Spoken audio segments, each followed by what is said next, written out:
네. 오늘은 종려주일입니다. 예수님께서 예루살렘 성으로 입성하실 때 정말로 많은 사람들이 모였습니다. 저마다 자기의 겉옷을 깔고 나귀를 타고 입성하시는 예수님의 입성을 환영했지요. 손에는 종려나무 잎사귀를 들고 흔들면서 호산나 호산나 찬양을 하였습니다. 종려나무라는 것은 기쁨과 승리를 상징합니다. 이제 이렇게 들어오시는 다윗의 자손이신 예수님께서는 이제 예루살렘으로 오셔서 이곳을 다스리시며 우리가 그토록 꿈꿔왔었던 메시아 되심을 나타내실 것이다. 더 이상 우리는 로마의 압제 아래에서 이와 같은 어려운 삶을 살지 아니하고 과거에 다윗 왕 때에 그랬던 것처럼 아니 그 이상으로 보다 더 부강하고 더욱더 힘있는 나라와 그리고 그러한 백성이 될 것이다 라는 것을 기대했던 것 같습니다. 그래서 우리를 구원하소서 호산나 호산나 소리 높여 외치면서 예수님을 맞이하였었던 것이 바로 오늘 종려주일입니다. 그런데 일주일이 채 안 되어서 생각할 수 없는 전환이 이루어지게 됩니다. 예수님께서 예루살렘에 들어오실 때 수많은 군중들이 환호하고 기뻐하고 승리를 외쳤지만 무슨 이유에서인지 이 군중들은 야유하고 예수님을 조롱하며 저주하게 되었지요. 입성하시는 날 의기양양하게 함께 들어왔었던 예수님의 제자들도 불과 일주일이 되지 않아서 떠나거나 흩어지고 혹은 예수님을 멀찍이 쫓고 아무런 말도 하지 못한 채 침묵 가운데 머물러 있는 모습으로 변화되었습니다. 예수님은 이제 예루살렘에 오셔서 왕 위에 앉으시고 보좌에 오르실 것이라고 기대했는데 예수님은 차디찬 나무 십자가 형틀에 올라가게 되셨지요. 그의 머리에는 보석이 박힌 왕관을 쓸 줄 알았는데 가시가 가득한 면류관을 쓰셨고 그의 손에는 왕의 권위를 상징하는 황금 귤을 들 줄 알았는데 못으로 그의 손이 박히게 되었습니다. 당시의 로마 시대에는 우리나라도 조선시대나 이렇게 보면 의복의 색깔이 구별되어 있지 않습니까? 아무거나 입을 수 없고 의복의 색깔이 곧 그 사람의 신분을 말하는 것인데 로마 시대도 그리했습니다. 그래서 그 의복으로 사회적 신분과 그 사람의 정체성이 무엇인지를 알 수 있는 것이에요. 그렇기 때문에 옷이 벗겨진다는 것은 그것도 공공연한 곳에서 옷이 벗겨진다는 것은 가장 큰 수치와 모멸감을 상징하는 행동입니다. 예수님은 십자가에 달리실 때에 모든 옷이 벗겨짐을 당하셨고 맨몸으로 발가 벗겨지셔서 그렇게 수치와 모멸함을 겪으셨습니다. 유대의 풍습에 의하면 신발은 종들은 신지 않지요. 신어도 허름한 신발을 신고 주로 주인과 주인 가족들이 좋은 신발을 신는데 그래서 신발을 벗긴다라는 것은 굉장히 큰 모멸과 굴욕을 상징합니다. 그런데 예수님께서는 신발이 다 벗겨지신 채로 그렇게 십자가에 오르게 되셨습니다. 왕이 되셔서 온 영토를 다스려야 할 바로 그러한 메시아께서 어찌된 영문인지 죽은 이후에 단 한 평도 가지고 온 것이 없으셔서 장사 지내기 위해서 남의 무덤을 빌려서 장사를 지냈어야 했는 바로 그런 일들이 일어나게 되었어요. 종려주일 가운데 사람들의 함성과 모든 기대가 일주일도 안 돼서 순식간에 이렇게 변하게 되었습니다. 도대체 무슨 일이 있었던 것일까요? 우리는 오늘부터 그리고 금요일까지 계속되는 고난주간 특별 새벽 기도회를 통해서 가상칠언의 이야기들을 나누려고 합니다. 가상칠언은 예수님께서 십자가에 달리셨을 때에 하셨던 말씀 7가지를 이야기합니다. 7가지만 얘기했느냐? 성경에 7개만 기록되어 있기 때문에 우리가 알 수 없는 이유지만 십자가의 죽음을 앞두고 행하셨던 예수님의 말씀은 그러한 정죄된 말씀은 예수님께서 왜 이 십자가를 지게 되셨으며 그리고 이를 통하여서 우리에게 무엇을 결단하기를 원하시는지를 주시는 말씀이라고 볼 수 있어요. 사람의 한 인생도 그의 말미에 이르러서 정말로 모으고 모아 내가 한마디 말을 할 수 있다면 이라고 하고 그 한마디를 하였을 때 우리는 그 말을 흘려듣지 않지요. 그냥 그것을 마음에 새기지요. 그리고 살면서 생각하며 살다가 우리도 어느 날 그때가 되었을 때에 그렇다라고 하면서 우리의 입술을 통하여서도 그 말이 나오게 되지 않습니까? 하물며 예수님께서 십자가의 죽음을 앞두고 주신 말씀, 이것의 중요성은 아무리 강조해도 지나침이 없을 겁니다. 그래서 이 가상칠언의 이야기들을, 말씀들을 살펴보면서 주께서 왜 십자가에 달리셨는가, 그리고 이것을 통해서 우리에게 무엇을 결단하기를 원하시는지를 오늘부터 금요일까지 7가지의 말씀들을 나누어 보도록 하겠습니다. 자, 먼저 오늘은 첫 번째 예수님께서 하신 말씀이지요. 가상칠언의 첫 번째입니다. 우리 슬라이드를 보여주시기 바랍니다. 같이 읽어보겠습니다. 시작. 이에 예수께서 이르시되 아버지 저들을 사하여 주옵소서 자기들이 하는 것을 알지 못함이니이다 하시더라. 이것이 성경에 기록된 예수님의 가상칠언의 가장 첫 번째 말씀입니다. 우리는 여기에서 용서라는 것을 보게 됩니다. 용서. 아버지여 저들을 사하여 주옵소서. 세상에서도 뭔가 잘못을 하면 그에 상응하는 이제 형벌이 있습니다. 뭐 벌금을 하든지 뭐 어디에 갇혀서 나오든지 아니면 어떤 신체적인 것들을 가하든지 그거를 통해서 범죄한 것에 대하여서 값을 치르게 하지요. 그런데 사실 그것은 그냥 사람들이 정해놓은 법이지 그렇게 한다고 해서 값이 치러지는 것은 아닙니다. 왜냐하면 우리가 잘 아는 것처럼 가까운 나의 사랑하는 가족들이 정말 어려운 일을 당했습니다. 강도를 만나고 정말 몹쓸 그런 어떤 어려움을 당했어요. 그리고 나서 그에 합당한 대가라고 하여서 법이 정해놓은 것을 그 강도에게 행한들 우리의 마음은 치유가 되지 않습니다. 씻을 수 없는 상처와 고통. 이 일을 다시 되돌릴 수 없기 때문에 그 어떤 그럴듯한 형벌을 우리가 약속했다 하여도 그것이 죄를 없이 할 수는 없는 것입니다. 그것이 우리가 가지고 있는 법의 한계인 것이죠. 죄라는 것은요, 다른 것이 아니라 하나님께 대한 범죄입니다. 하나님께 대한 범죄. 이렇게 하면 이제 이런 말씀 하시겠죠. 아유, 나는 세상에서도 뭐 법 없이도 살 사람이었습니다. 물론 사람들에게 그래도 내가 죄 지은 것 인정합니다. 좀 잘못한 것도 있어요. 하지만 하나님에 대해서는 나는 잘못한 거 없는데요. 나는 그 양반하고 별로 관계가 없어요. 나는 잘못한 거 없어요. 이렇게 말씀하시는 분 계시지 않습니까? 그것이 죄입니다. 하나님과 관계가 없는 것.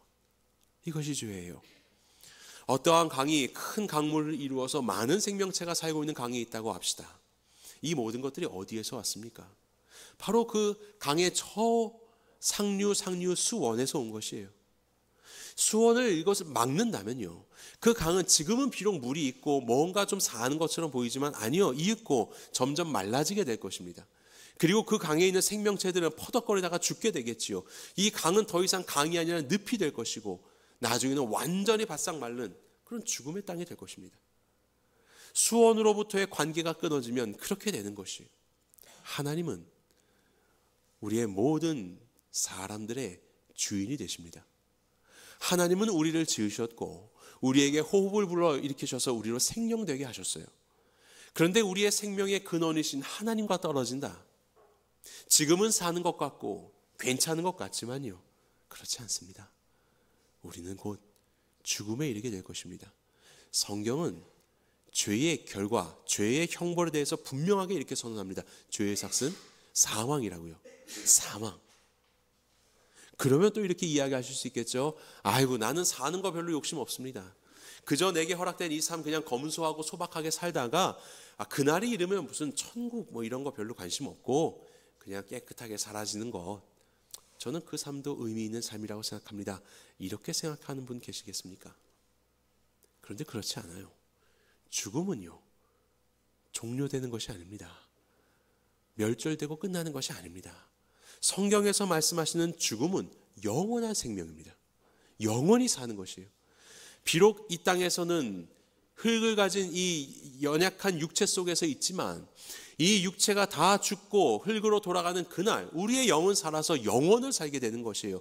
그러면서 여기에 죽음이라는 것은 하나님의 선하시고 아름다우신 공급과 관계가 끊어져 버린 상태, 모든 선함과 아름다운 것들이 끊어져 버린 상태, 바로 그러한 고립이 죽음입니다. 수치와 모멸감과 두려움과 고통과 끊임없는 이러한 것들의 반복이요, 이것이 바로 죽음이라고 성경은 우리에게 말씀하고 있습니다.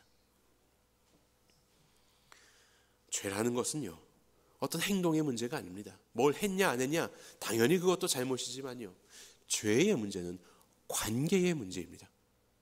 내 생명의 주인 되신 하나님과 나와의 관계, 하나님에 대하여서 알지 못하고 하나님에 대해서 마땅한 응답을 해드리지 못하고 있는 우리의 모습, 이것이 죄라고 말씀드렸습니다. 하나님을 안다고요?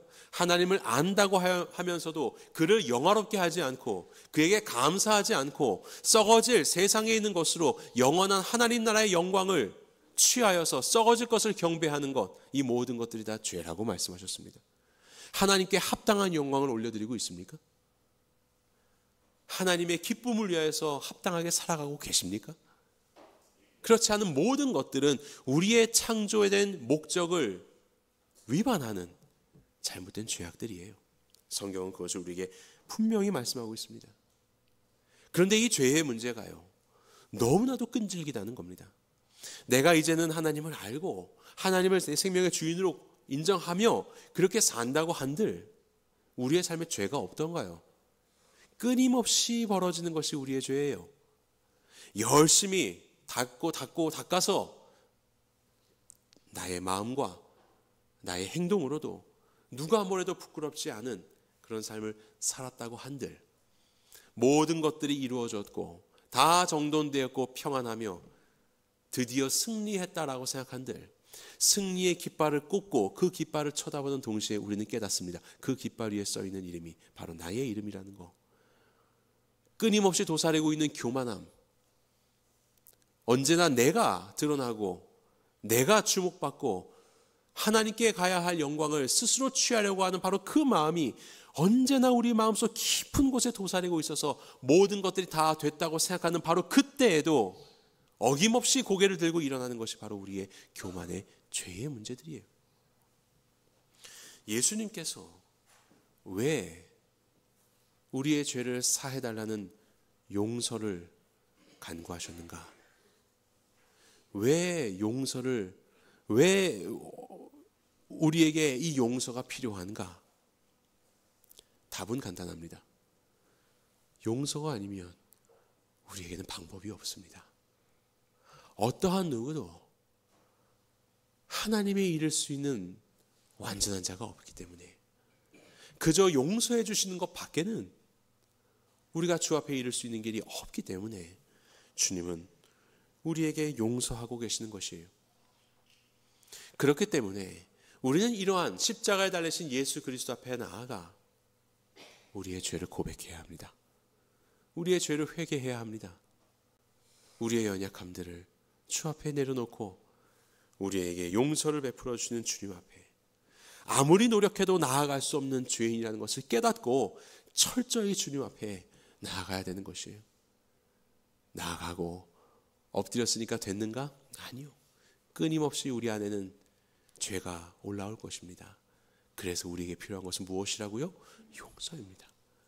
어느 누구도 우리의 구원을 이루어낼 수가 없어요. 죄인인 나에게 필요한 것은 주님의 용서요, 용서뿐입니다. 두 번째로, 주께서 우리를 왜 용서하셨는가? 그것을 보겠습니다.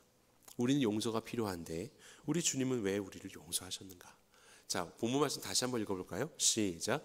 이에 예수께서 이르시되 아버지 저들을 사하여 주옵소서 자기들이 하는 것을 알지 못함이니이다 하시더라. 예수님께서 우리의 죄를 사해달라고 하나님께 요청하시는 기도를 드릴 때 이것에 대한 근거를, 그 이유를 이렇게 말씀하십니다. 저들이 자기가 하는 것들을 알지 못하기 때문입니다. 이것이 용서의 근거가 되는 겁니다. 이거 너무나도 말도 안 되는 일이 아닙니까? 자기가 하는 일을 모른다고 해서 그것을 용서해 줍니까?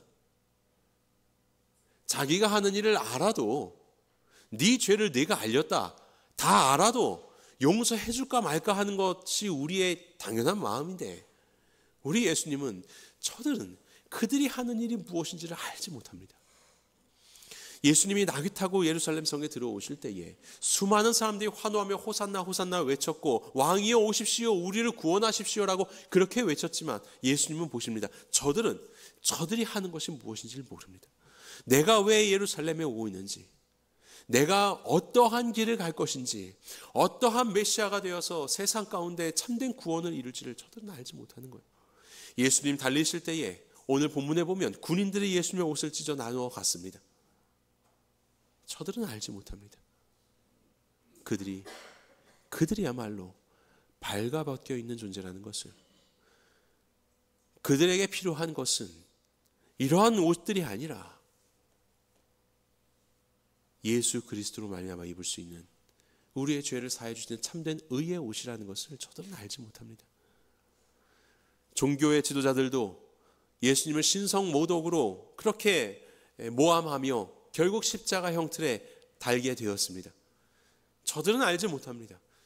저들이 하고 있는 신성 모독은 하나님의 아들이신 나에 대하여서 조롱하고 침뱉고 때리며 멸시하는, 저주하는, 바로 이것이 얼마나 무서운 신성 모독의 행위인지를 저들은 알지 못합니다. 알지 못하는 것에 대하여서 우리 주님께서는요, 불쌍히 여기고 계시는 것입니다. 그것이 우리 주님의 마음이에요. 로마서 5장 8절은 위대한 선언을 우리에게 하십니다. 함께 읽겠습니다. 시작. 우리가 아직 죄인 되었을 때에 그리스도께서 우리를 위하여 죽으심으로 하나님께서 우리에 대한 자기의 사랑을 확증하셨느니라. 언제 우리를 위해서 죽으셨습니까? 우리가 아직 죄인 되었을 때에, 우리가 여전히 알지 못하던 때에 하나님은 우리를 위해서 당신의 사랑을 드러내 주셨어요. 이것이 불쌍히 여기시는 예수님의 마음이에요. 복음서에 보면 예수님의 수많은 행적이 있고 사람들을 바라보시는 예수님의 마음을 설명하는데 긍휼히 여기셨더라. 내 안에 있는 모든 장기가 끊어질 것처럼 사람들을 보시며 불쌍히 여기셨던 것 12번이나 등장합니다. 복음서에. 이것이 바로 우리를 향한 예수님의 마음인 거예요. 우리의 알지 못함, 우리의 무지함, 저들이 몰라서 그렇습니다. 저들이 몰라서 그렇습니다. 불쌍히 여기시는 예수님의 마음이에요. 용서에는요, 마땅한 대가가 필요합니다.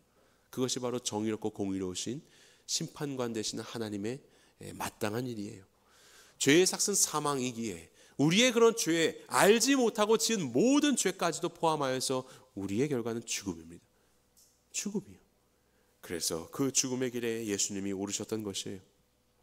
정말로 예수님은요, 우리의 모습 꼭 그대로 그렇게 십자가에 달리십니다.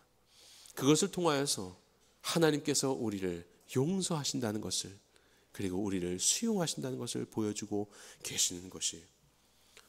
인류가 죄를 범하기 전에 에덴 동산에서 그들은 발가벗었으나 부끄러워하지 아니하였다, 이렇게 표현되어 있습니다. 그런데 어느덧 선악을 알게 하는 나무 열매를 먹더니 그들은 곧 부끄럽게 되었습니다. 그래서 무화과 나무 치마를 만들어서 치마를 두르고 수치와 모멸감을 가리려고 하였지요. 제 아무리 이런 모습 저런 모습으로 우리가 가린다 한들 우리의 그러한 모습들이 사라지는 것은 아니죠. 심지어 오늘을 살아가고 있는 우리의 모습들도요, 서로 안에 있는 그 정말 더럽고 냄새나고 지저분한 것들, 이런 것들을 나름대로 괜찮게 보여주려고 입고 꾸미고 덮고 해서 이렇게 사람들 앞에 서 있는 것 아니겠습니까? 심지어는 부부라도 하여도 내 모든 것들을 내어놓을 수가 없어서 감추고 가면 쓰고 그래서 이것저것 덕지덕지 누더기처럼 걸치다 보니까 정말 내 모습이 무엇인지도 모르고 그냥 그렇게 살아가는 것이 사실 우리 인간의 인생들 아닙니까? 그런데 우리 주님께서는요, 모든 것이 벌거 벗겨진 채로 십자가에 매달리셨습니다. 그것이 우리의 모습이거든요. 나조차도 창피해서 가리고 싶은 바로 그 모든 것들을 다 제하시고 인간의 본연의 실체 그 모습 그대로 예수님은 십자가에 달리셨습니다.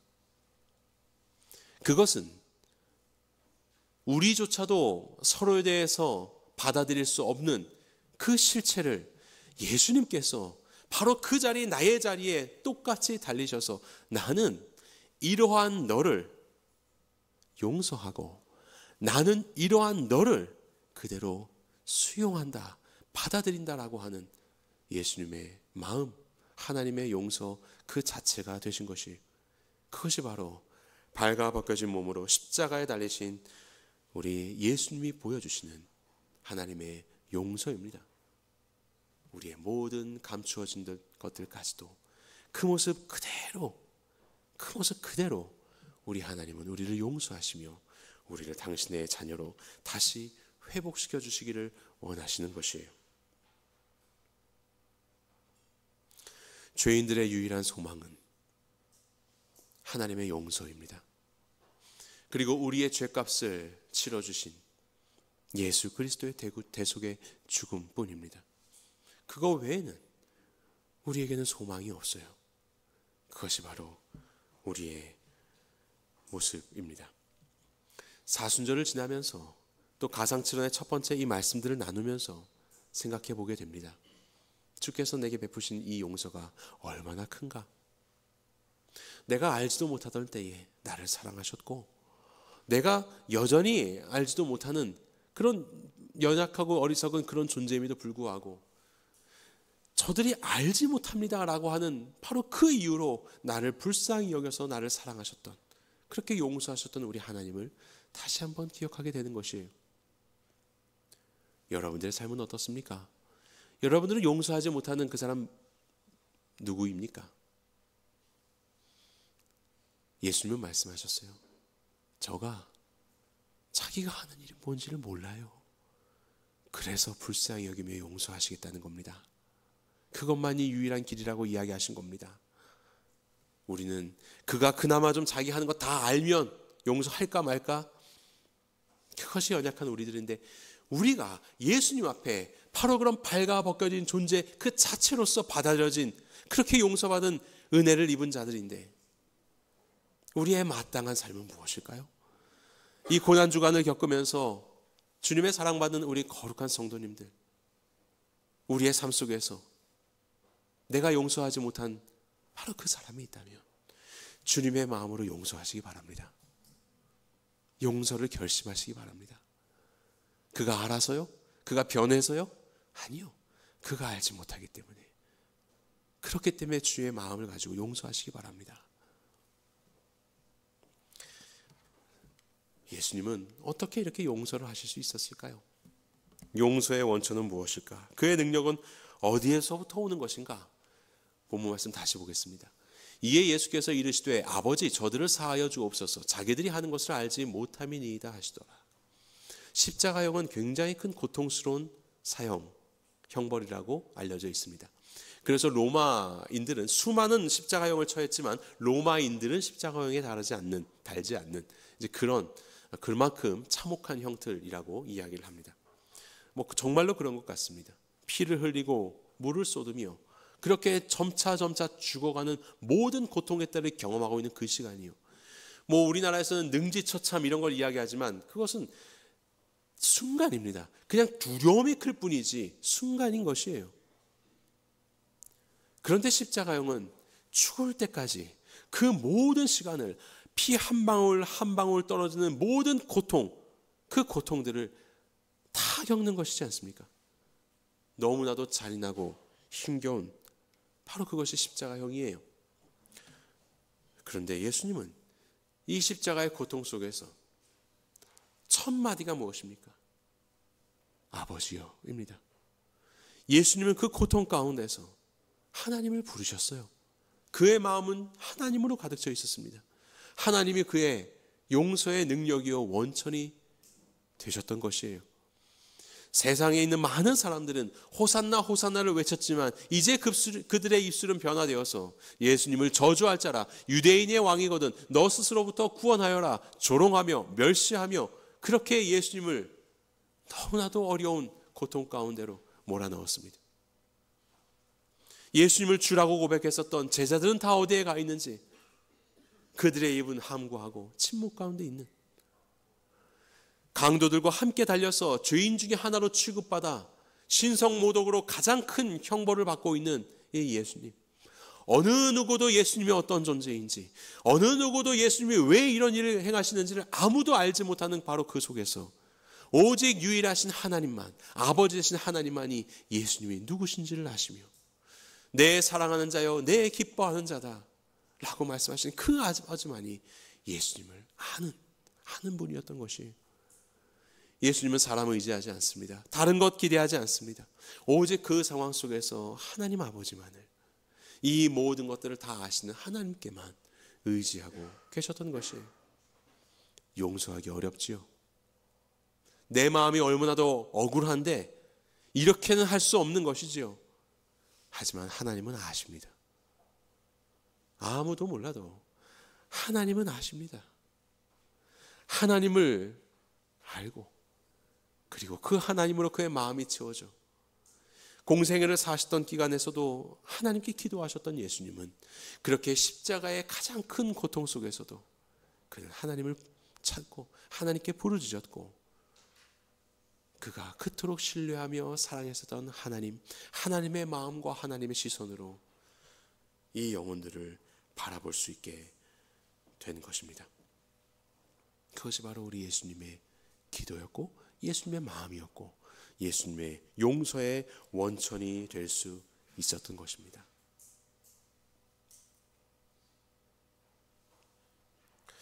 예수님께서 이 땅에 오셔서 우리의 모든 죄값을 치러주시기 위해서 십자가에 달리셨습니다. 죄가 없으신 하나님의 아들이 그렇게 십자가에 걸려 죄의 삭신 사망을 겪게 되심은 우리의 죄값을 치러주시기 위함이셨습니다. 우리가 알지도 못하는 그 모든 것까지도 예수님은 이미 우리를 용서하시고 사랑하셔서 우리를 위해서 십자가의 형벌을 감당하셨습니다.